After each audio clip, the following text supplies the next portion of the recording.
natin. Hindi lang yung amount ang pinag-uusapan natin dito, pero yung paraan kung paano ito ginamit at paano to in-encash.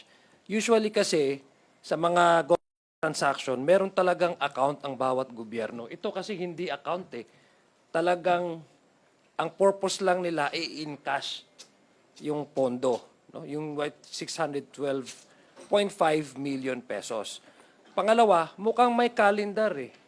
Mukhang nakakalendar. Kung titingnan nyo at mapansin nyo, pinakinggan nyo yung tanong ni Senator Judge Panfilo Pinglacson, ang tanong niya is, mayroon ba kayong ipapresent na competent witness na parte sa intelligence community?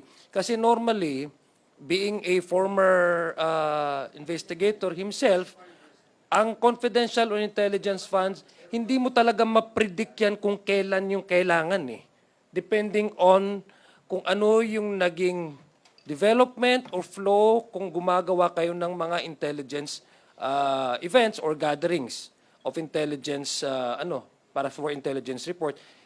Kumbaga na outside of the realm of possibility, naging predictability na siya to a point that yung pagkakalendar ng every quarterly with a specific amount, mukhang makikita yung pattern at the manner by which it was released na there's really that intent to really utilize these funds for the whole year na ma-zero. So, ibig sabihin, yung mismong way of using the confidential funds ay mukhang of suspect na siya.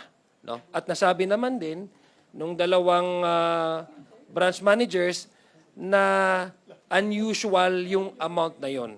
Remember, babalikan po natin, ito pong pondo na ito ay hindi diniposit, nakadeposit sa isang account, marahil ito ay paraan kung paano ito i-encash from a check, diretso, same date, 2 days before the encashment, sinabihan na yung branch ng Land Bank na ito yung pangalan na pupunta at dito nyo i-encash. Ibig sabihin, meron na silang sistema kung paano i-use up itong confidential funds na base doon sa flow ng releases ay parang nakakalendar at parang may cadence, no? Every quarterly.